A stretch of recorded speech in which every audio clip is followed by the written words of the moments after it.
하박국 3장의 제목은 사명자의 기도라고 했습니다.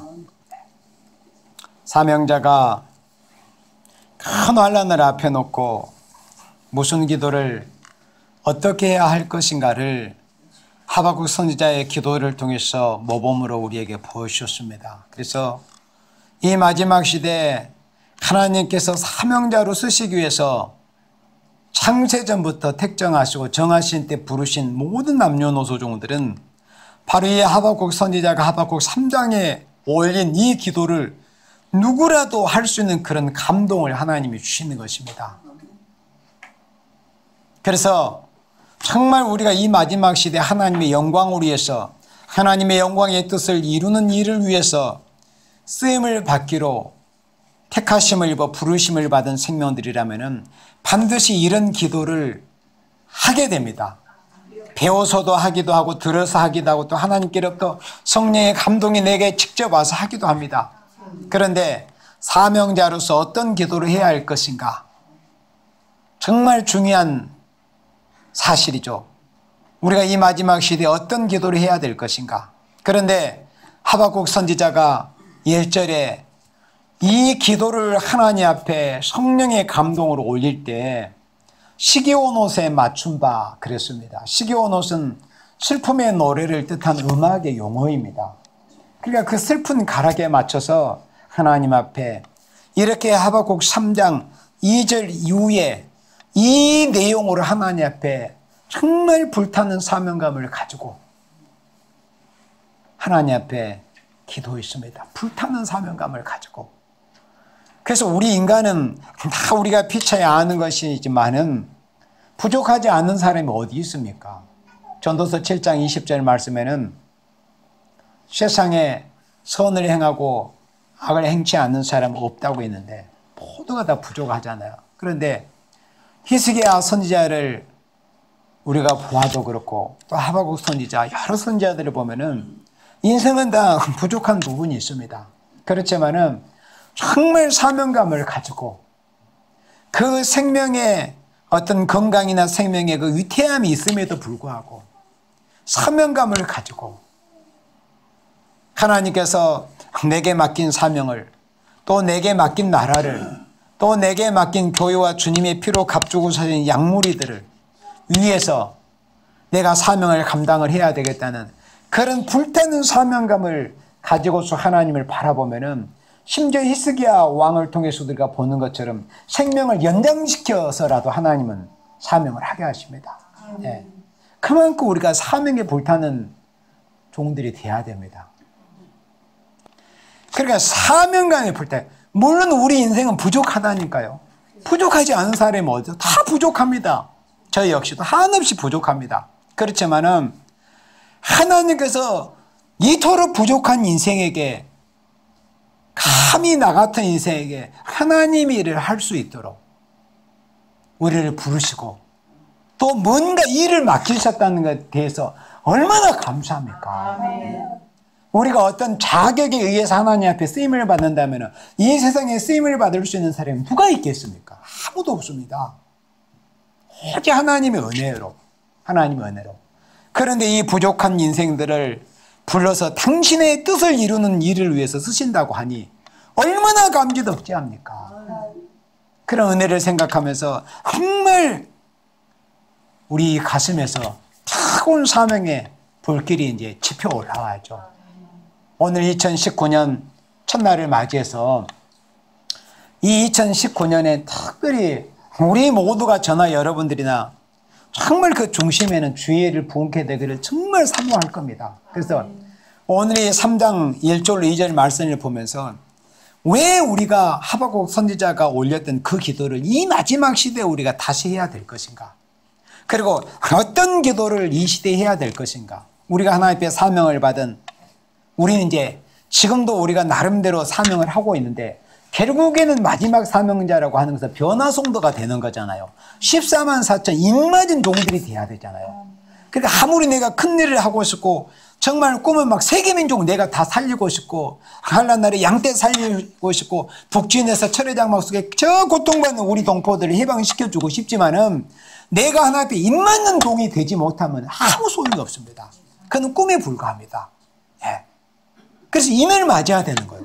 임 맞으려면 어떨까? 인정을 받아야죠. 정말 사명에 불타는 마음을 가지고. 그래서 하박국 선지자가 이제 이 말씀, 이제 이 흐름이 하박국 1장에서 이제 쭉 이렇게 이제 보아 이제 내려오면 이 흐름을 알 수 있는데, 하박국 1장은 이제 조금 이따 보고, 그러니까 하박국 1장과 같은 상황이 되었기 때문에 하박국 3장과 같은 이런 기도를 할 수밖에 없게 된 겁니다. 2절에 여호와여 내가 주께 대한 소문을 듣고 놀랐나이다. 그래서 이 하박국 선지자가 그때 북방 바벨로니아의 그 침략을 앞에 놓고 정말 사명감에 불타는 마음을 뜨겁게 끌어오르는 사명감에 불타는 마음을 가지고 하나님 앞에 기도할 때 제일 첫 번째 이 일성, 처음으로 하나님 앞에 소리내어 여호와를 바라보면서 부르짖는 이 기도의 내용이 뭐였냐면은 내가 주께 대한 소문을 놀랐나이다. 그러니까 이제 놀란 것으로부터 시작을 하는 거예요. 그러니까 사람이 뭔가 각성을 하고 뭔가 획기적인 어떤 전환점이 있다는 것은 뭘 보고 놀라든지 뭔가 그런 계기가 있지 않습니까? 그러니까 하박국 선지자가 여기 여호와여 주는 주일에 이 수년에 부흥케 하옵소서 이렇게 기도에 그러니까 첫 번째 그러니까 하나님께 뭘 구한 데서 이 놀랍나이다는 이제 기도가 아니잖아요. 이렇게 내가 기도할 수 있는 이런 환경에 대한 것을 말씀한 거잖아요. 제가 놀랐습니다. 그런데 사명자로서 제일 처음으로 한 기도가 뭐냐면은 여호와여 주는 주일에 이 수년에 부흥케 하옵소서 이 기도를 첫 일속으로 한 겁니다. 사명자로서 이 하박국 선지서 이 하박국 3장은 제목이 사명자의 기도인데 사명자의 기도를 다섯 단락으로 구분해 가지고 이 하박국 선지자가 기도를 올리고 있습니다. 물론 오늘 저녁에는 3장을 다 보지는 않겠습니다. 제일 처음에는 주의를 부흥케 해달라고 기도합니다. 그리고 두 번째는 진노 중이라도 긍휼히 여겨달라고 기도합니다. 그리고 세 번째는 기름 부음을 받기 위해서 기도합니다. 그리고 네 번째는 경제적으로 어려움을 이기기 위해서 기도합니다. 그리고 마지막 때는 피곤이 없이 되기를, 그러니까 세임받기 위해서 기도한다. 이 다섯 가지를 하박국 선지자는 이렇게 기도하고 있습니다. 여러분들 선지서 대지에 보면 다 있는 겁니다. 예. 혹시 인터넷 우리 홈페이지나 여러분들 이 선지서 대지에 보면 다 나와 있는 거예요.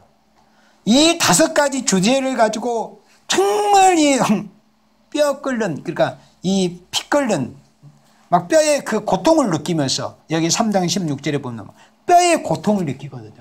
그런 심정을 가지고 하나님 앞에 이렇게 부르짖을 때 주는 주일에 이 수년에 부흥케 하옵소서 이런 기도를 했습니다. 그러면 왜 이런 기도를 했느냐? 주께 대한 소문을 듣고 놀랐기 때문에. 그러면 지금으로부터 대략 700여 년 전 대략입니다.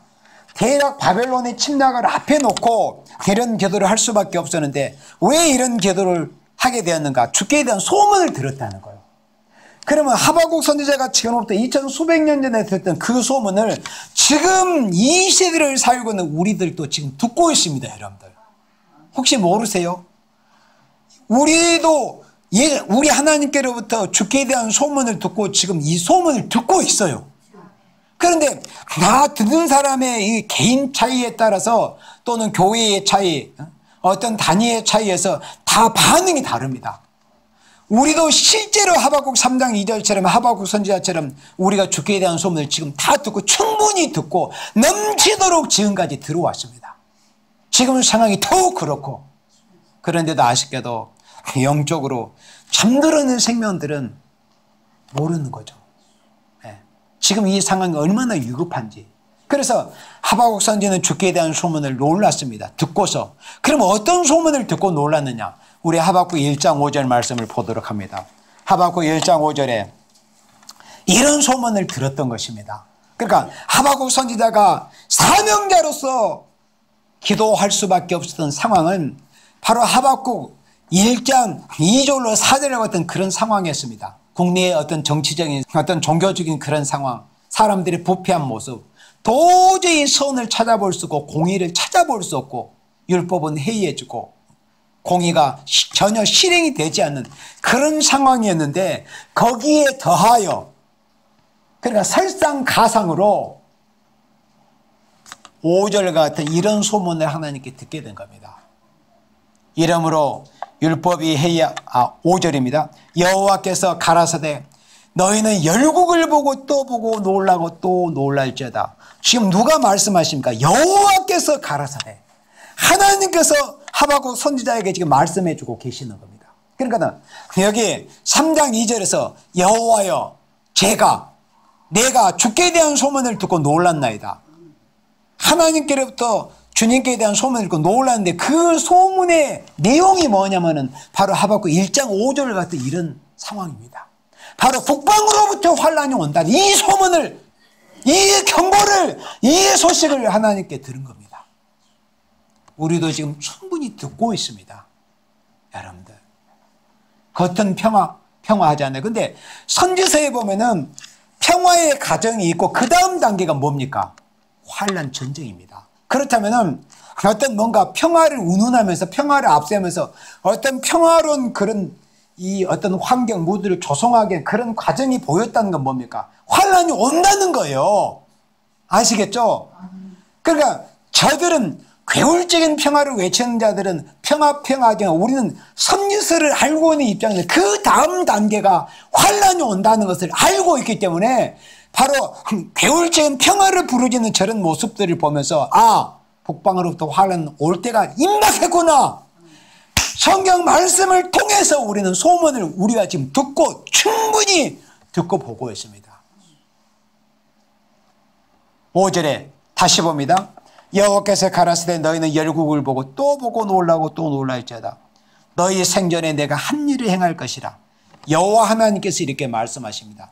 선지자, 그래 네가 살아있는 동안에 네가 살아서 눈으로 볼 수 있는 목도할 수 있는 그런 상황을 네가 보게 될 것이다. 그게 뭐냐면은 혹이 너에게 고할지라도 너희가 믿지 아니할 것이다.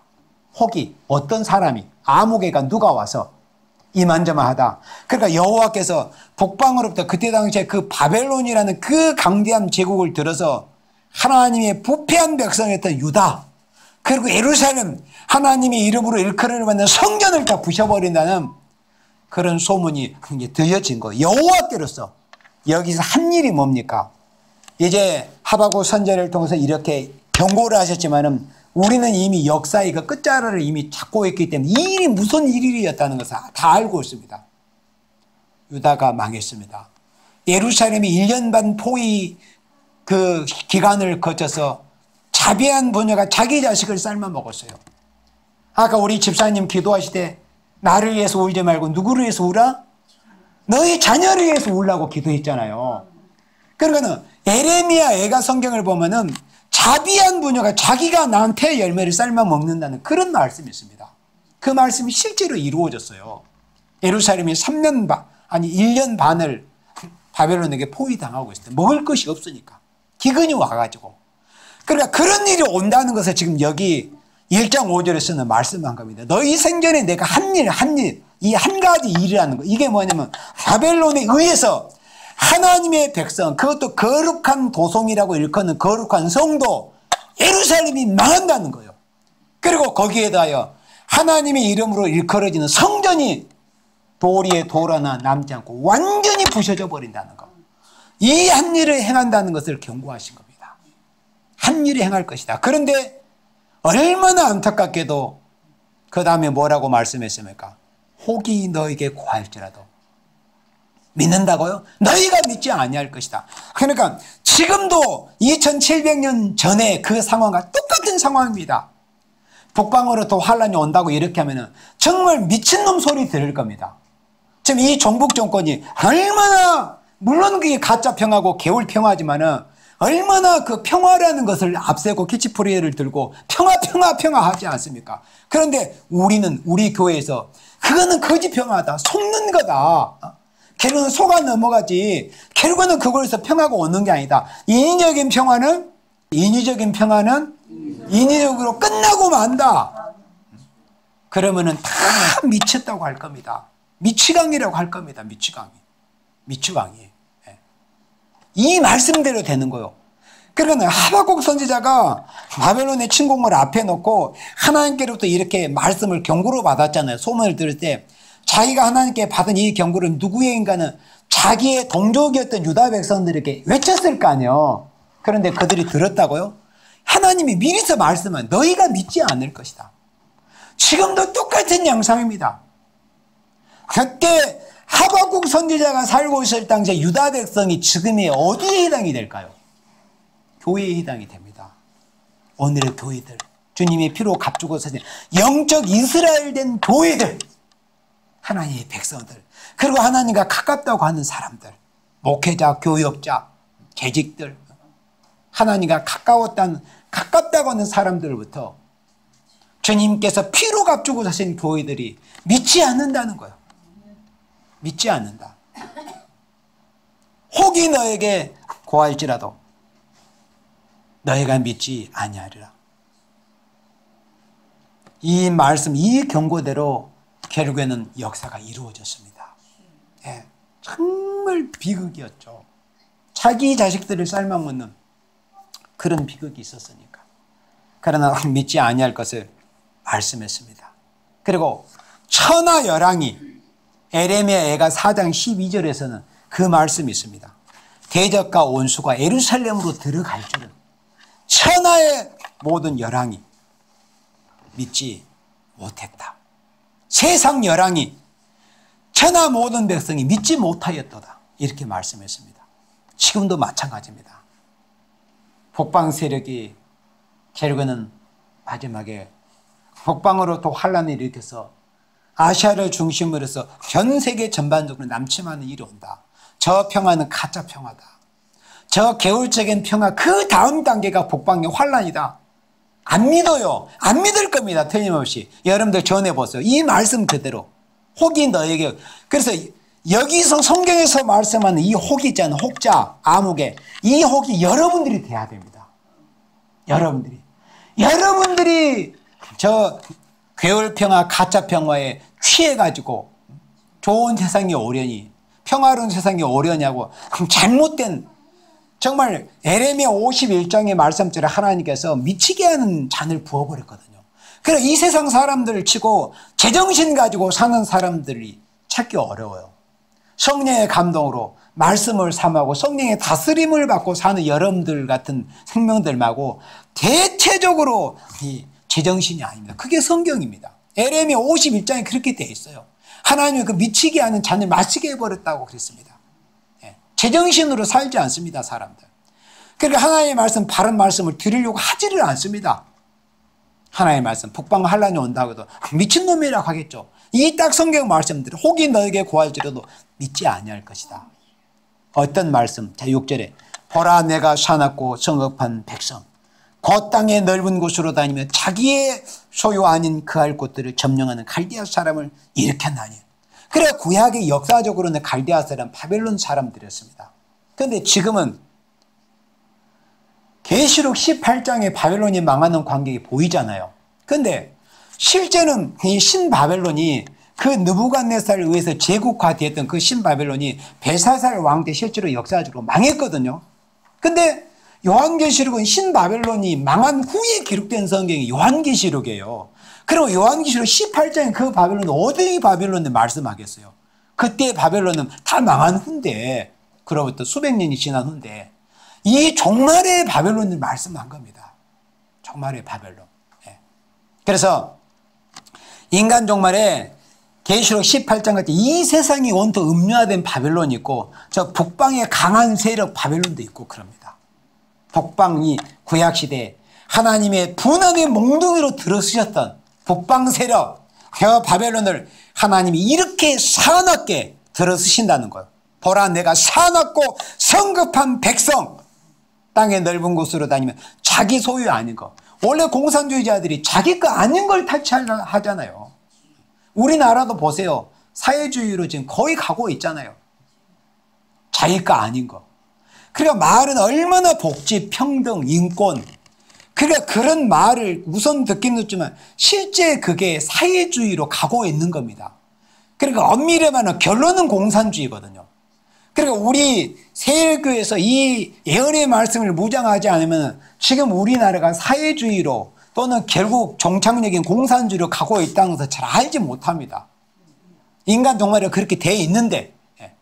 그러니까 말은 얼마나 아름답게 꾸며 내서 그렇게 아름답게 포장해서 말합니까?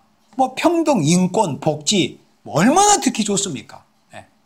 그러나 결국에는 인간 종말에 이 세상에 그렇게 갈 것도 예언이 되어 있습니다. 사상, 어찌할 수 없는 사상 난제가 온다.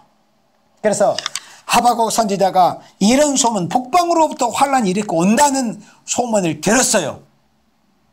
그래서 아무리 예 끓는 피 끓는 그런 심정으로 자기의 동포인 하나의 백성 유다 백성에게 전했지만 그들은 듣지 않았습니다. 그러다 망했잖아요. 지금 이 마지막 시도 똑같습니다. 그래서 우리도 선지서와 계시록을 알고 있는 입장에서 지금 우리나라를 중심으로 해서 이 동북아 지형이나 이 정세에 모든 돌아가는 걸 볼 때 이 협상, 평화 이렇게 말하는 것은 그만큼 위험한 단계에 왔다는 것을 의미합니다. 그 거짓 평화 그 다음 단계가 환란이기 때문에. 그렇다면 우리가 말씀을 통해서 말씀에 입각해서 세상 돌아가는 걸 볼 때 북방 환란이 점점 가까이 오고 있음을 알고 있거든요. 그러면 말씀을 통해서 오르는 그런 소문을 접하게 되는 겁니다. 실제로. 그러니까 그렇게 북방 환란이 온다는 소문을 접했을 때 다시 이제 본문으로 돌아와서 하박국 선지자가 이렇게 기도합니다. 제가 주께 대한 소문을 듣고 놀랐습니다. 그러고 나서 이제 본격적으로 기도를 시작을 할 때 여호와여 저는 주의 일에 이 수년 내에 부흥케 하옵소서. 자, 북방 환란을 앞에 놓고 만약에 가정으로 북방 환란은 이제 성경에 예언된 대로 오게 돼 있어요. 왜 북방 환란이 오느냐는 것은 교회가 부패했기 때문에, 교회가 음료화됐기 때문에, 교회가 우상 숭배의 초소가 되었기 때문에 북방 환란이 옵니다. 북방 환란이 오는 직접적인 이유, 첫 번째 이유는 뭐냐? 교회가 부패했기 때문에 그렇습니다. 세상 부패한 것은 그 다음입니다. 북방 환란이 오는 진짜 이유는 사람들은 협상만 말하는데 협상보다 더 하나씩 심각한 죄, 더 우선적인 죄가 뭐냐면 교회가 우상 숭배한 거예요. 크게 북방 환란이 오는 두 가지 이유가 있습니다. 그는 교회의 우상 숭배의 부패입니다. 죄악입니다. 그리고 이제 협상하는 거, 북방 세력과 이사야 8장처럼 의심과 르마를 기뻐하는 거. 크게 이 두 가지 이유 때문에 북방 환란이 옵니다. 그런데 하나님 앞에 더 크고 중요한 죄가 뭐냐? 교회가 우상 숭배의 초소가 되어버린 거예요. 하나님보다도 세상과 물질과 돈, 명예, 세상에 이런 것들이 전부 자신들의 우상이 되어버린 겁니다.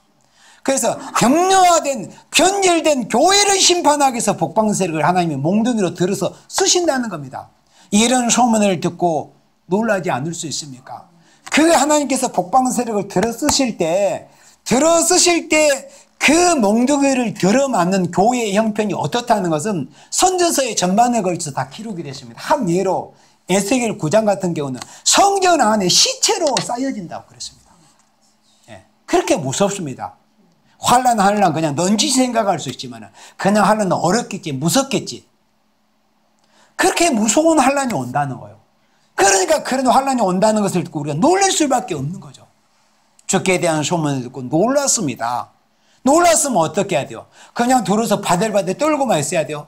우리 그리스도인들은 놀란 가운데서도 침착하게 신앙이 있으니까 그럴수록 하나님을 바라보고 하나님께서 선지자들을 통해서 뭐라고 말씀해요? 두려워하지 말라. 내가 너와 함께 아니라. 계속 선지자들에게 누차 두려워 말라 놀라지 마. 이런 말씀하신 것은 두려워할 일이 있기 때문에 두려워하지 말라는 거.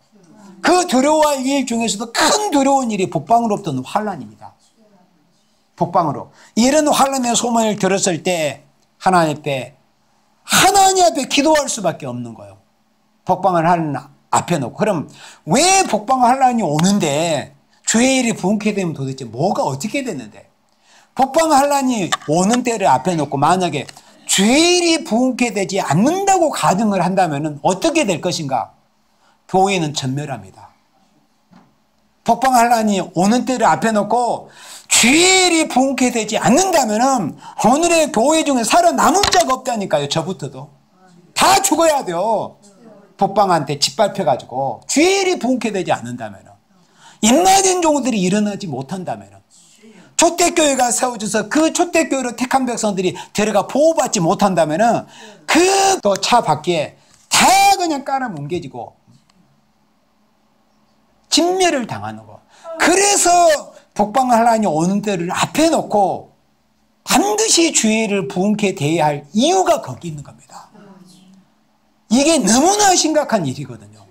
주일이 부흥케 되지 않는다면 정말 아무 소망 없습니다. 자, 우리나라에 경제난제, 사상난제, 또 무슨 난제가 있어요? 정치난제, 시국난제, 경제난제, 마귀난제, 전쟁난제. 그러니까 인간론에 보면 6가지 난제가 있거든요. 해공난제로부터 시작을 해서.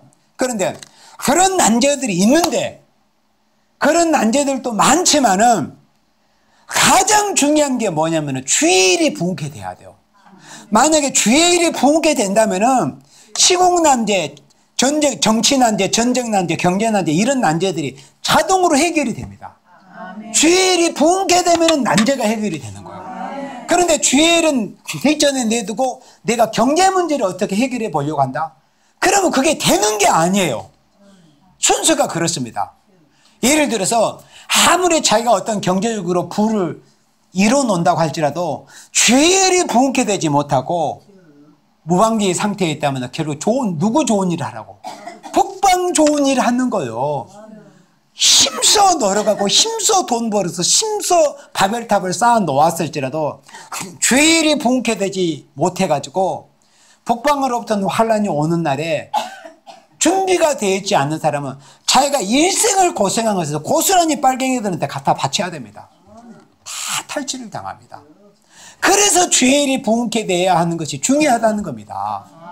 시국 난제도 있고 경제 난제도 있고 뭐 마귀 난제, 정치 난제 이런 난제들이 많이 있지만은 핵심이 뭐냐면은 주일이 부흥케 돼야 된다. 주일이 부흥케 되지 않으면 살아남을 자가 없다.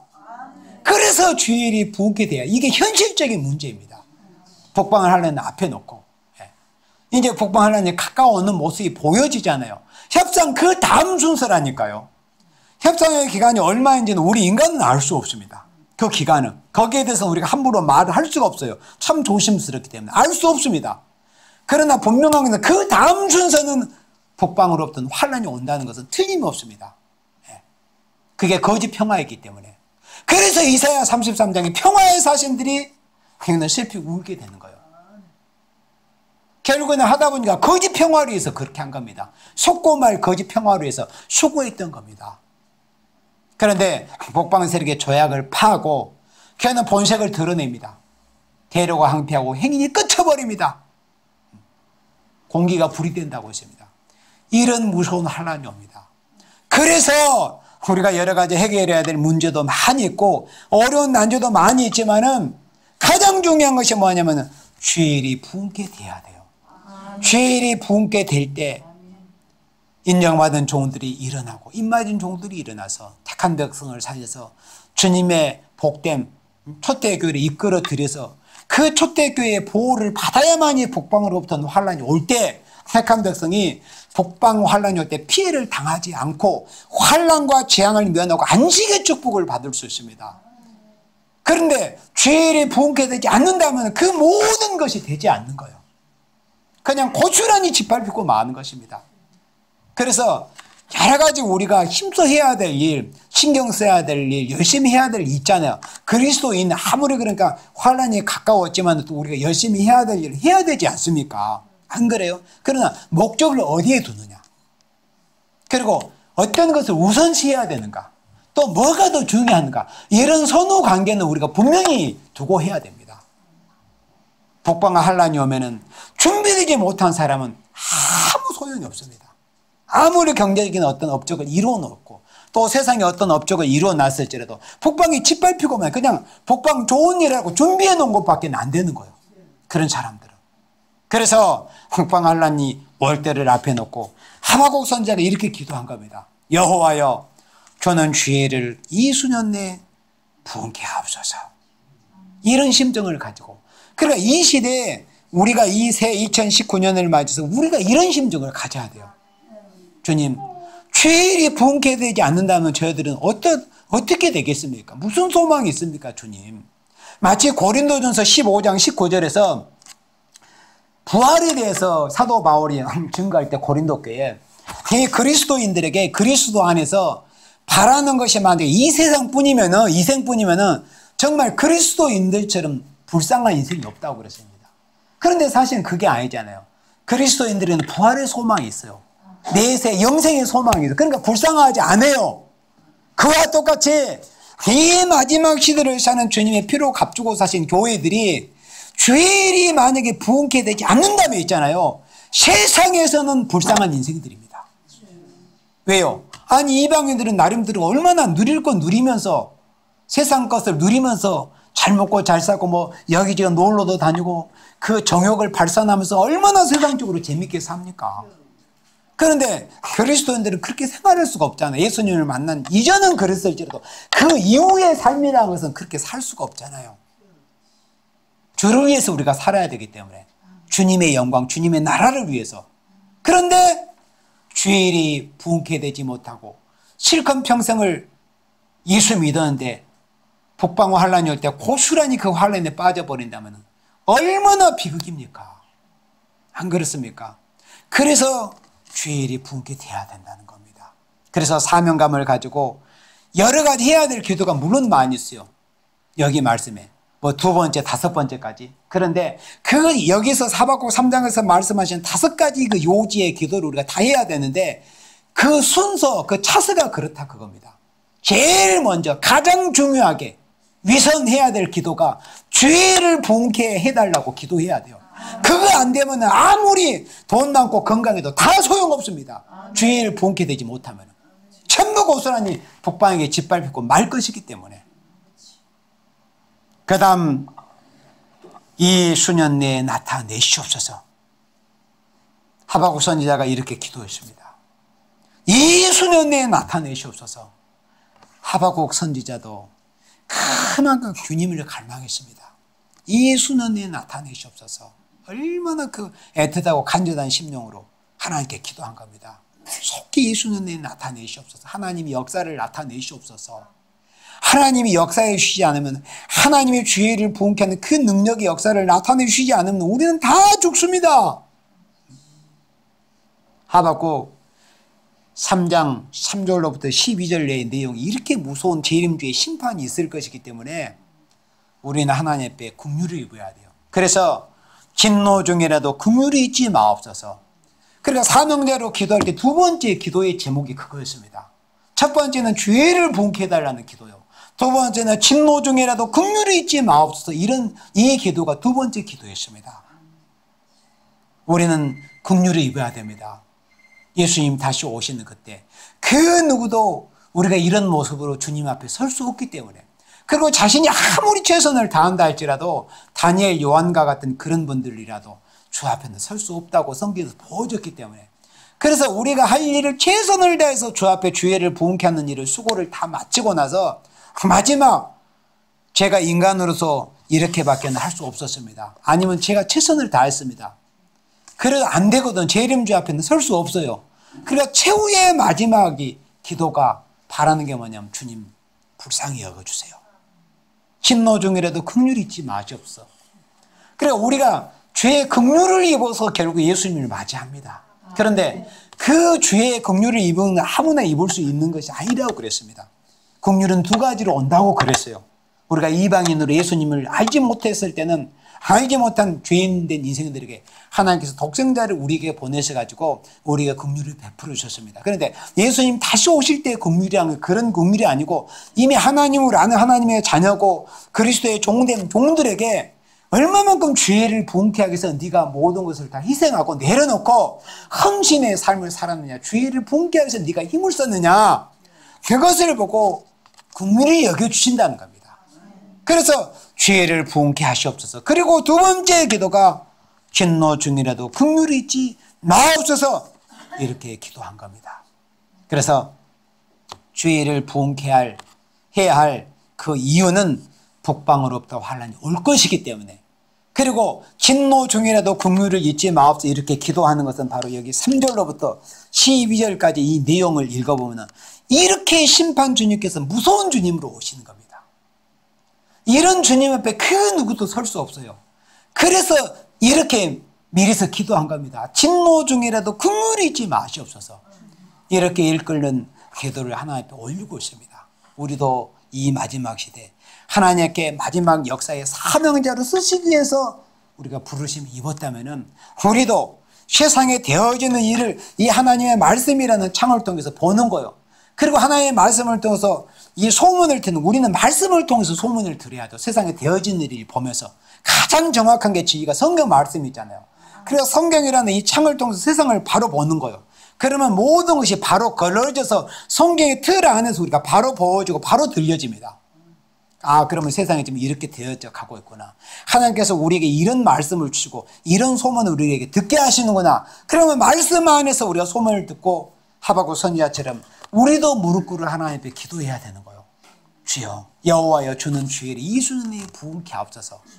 주일이 부흥케 되지 않으면 우리는 다 죽습니다. 구약시대에 하나님 우리에게 선지자들을 통해서 성경 기록자들을 통해서 기록하게 하시지 않았습니까? 유다 백성이, 예루살렘 백성이 어떻게 처참하게 바벨론에게 짓밟힌 저희들도 다 알고 있습니다. 주님, 저희들도 그렇게 되기를 원하십니까? 불쌍히 여겨주시고 어떻게 주의를 부흥케 해 주시옵소서. 우리도 남은 자 될 수 있도록 그렇게 우리가 하나님 앞에 기도해야 됩니다. 그리고 진노 중이라도 그리지 마옵소서. 이런 기도를 이 시대의 사명자로 부르심을 입은 우리 모두가 한결같이 힘써서 기도할 내용이 너무나 많고 기도할 내용들이 태산보다 더 사실은 많이 쌓여 있어요. 우리가 몰라서 그렇지. 그렇지만은 가장 중요하게 또 가장 제일로 가장 핵심적으로 해야 될 기도가 바로 주의를 부흥케 하기 위해서 기도해야 된다 하는 말씀입니다. 2019년 이 새해 정말 우리도 하박국 선지자와 같은 이런 사명감을 가지고서 주의를 부흥케 해달라고 기도하는 그런 한 해. 그래서 응답받아서 주의를 부흥케 되어서 복방환란이 언제 올지라도 택한 백성을 세려내는 귀한 사명을 감당하는 여러분들이 되시기를 주님의 이름으로 축원합니다.